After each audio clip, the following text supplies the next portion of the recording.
Hey guys, welcome to another movie review. Today I'm going to be talking about an older film from 1989. Yep, 1989. This film is pretty well known, more so probably for its title more than anything else, to be honest.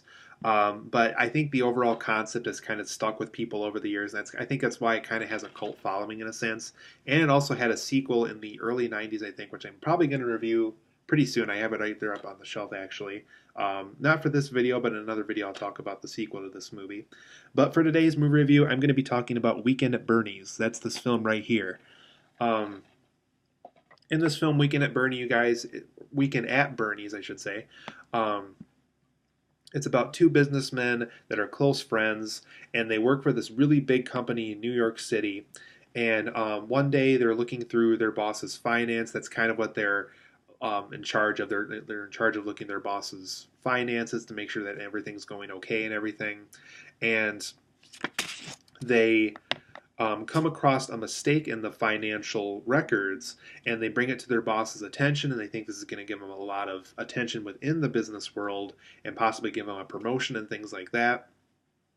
So they bring it to their boss. Their boss's name is Bernie, and Bernie looks it over, and he doesn't really have anything for them right away, but he does invite them over to this big mansion that he has over by a beach, and he highly encourages them to go over there and spend the weekend with him and kind of congratulate them for their work and everything like that. So the guys feel honored. They kind of feel like they're on their way to getting a big promotion and so forth.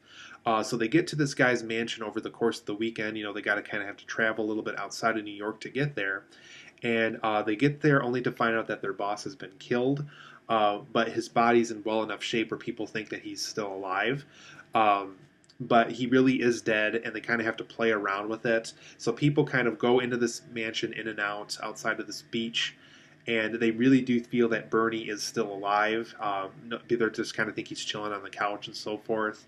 And they kind of take advantage of his mansion. They kind of take advantage of all his stuff, as apparently people have claimed they always do when he's there. And so the boys kind of play around with it, but as things kind of progress, people want to, thank Bernie for things and talk to Bernie about things and talk business with Bernie about things. And so the boys kind of have to keep making excuses like, oh, Bernie is really tired. He wants to go to bed. And Bernie really had a lot to drink. He really is just kind of wants to take his time on the couch right now. And so basically they have to keep up finding excuses to keep this going. And it just gets to the point where they just kind of have to hopefully be honest or hopefully find somebody who's understanding to the point where like, look, Bernie's kind of dead, and we kind of are just playing off of this to kind of take advantage of this weekend at this nice place of his and everything like that. So that's kind of the plot of Weekend at Bernie's. But overall, guys, I like this film a lot. I feel actually kind of bad that it took me this long because I'm 28 years old and it took me a really long time to um, get around to seeing this movie. And I'm kind of glad that I finally saw it because I think it is a pretty clever dark comedy. I feel like there's a lot of things about it that are just kind of quirky and clever and kind of work in their own unique way. So let's go over some positive and negatives of why I really liked Weekend at Bernie's. For my first positive point, I think this is a fun dark comedy concept that really is pretty clever. Um, I think the whole concept of two guys, they're not really that great in the business world, but they have this big opportunity with their boss, and when the boss is they get there, the boss is dead and everything like that. I just thought it was kind of a fun concept to play around with. So I don't know. I just thought it was kind of a pretty clever thing for them to do. Another positive point I had about this movie is I liked the beach setting of this film. I thought it was really nice.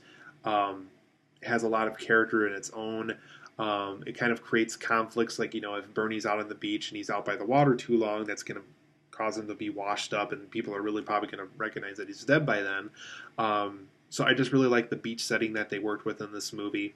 I also really like the two lead characters in this film. Let me show you the cover of, well, not really the cover, but the part of the cover that, because it's like a 4 film pack thing I got this in, of Andrew McCarthy and Jonathon Silverman. Those are the two lead actors right there next to Bernie, played by Terry Kiser. Terry Kiser, believe it or not, was in Friday the 13th Part 7 as the therapist, for those who've seen that. Being a Friday the 13th fan, I thought that was something kind of funny as I was watching this movie. So yeah, the two lead characters are a ton of fun to watch in this film. I was also very entertained by this film. I really was never bored.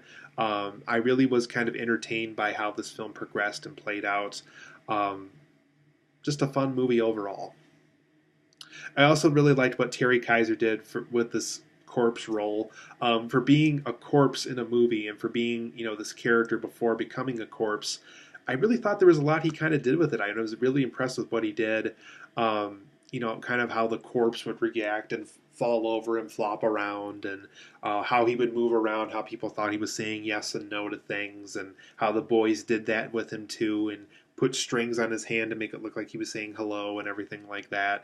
I thought how Terry Kiser handled it and how they used a dummy probably in certain scenes, I thought was all very clever in this movie. But for my negatives of Weekend at Bernie's, I do feel the gimmick of this film kind of wears thin after a while. As you get closer to the third act of this film, the whole thing about Bernie being dead and the boys pretending that he's still alive and so forth does play a little thin by the third act. So I thought that gimmick didn't entirely work, unfortunately, over the course of the entire film. There's also some bad dubbing and ADR recordings at some points in the movie. There's one point where I think the boys are trying to swim back to shore with Bernie while they're getting into this bad boat accident. One of them's talking to the other one, and it really feels like a bad recording of the two guys talking to each other. Like, it really does feel like they kind of recorded on a backlot of a studio somewhere, and it really does not look good. There's also some pretty hokey romantic moments between, I think it was Jonathon Silverman's character and this girl that he falls in love with in the business that he works for. I thought the overall romance between the two of them was kind of hokey, and I never really bought into it. There's a funny scene regarding, him going back to his parents' place to kind of spend the rest of the night for this date that he has her on, but just, I don't know. I really didn't buy into the romance too much. I thought it was just kind of hokey and not believable. But overall, Weekend at Bernie's, I'm going to give it an 8.5 out of 10. I think it's a very fun, dark comedy concept. I like the beach setting, the two lead characters. It was entertaining and never boring. Terry Kiser's corp reactions and movements and moments I thought were all very clever. But the gimmick of this film, unfortunately, does wear a little thin after a while. There is some bad dubbing and ADR recording in the movie, and some of the romantic moments do feel a little hokey to me. So 8.5 out of 10 for me. I do recommend Weekend at Bernie's if you haven't seen it yet. Once again, that's that film right there. And who knows, I might have the review for the sequel up very soon as well.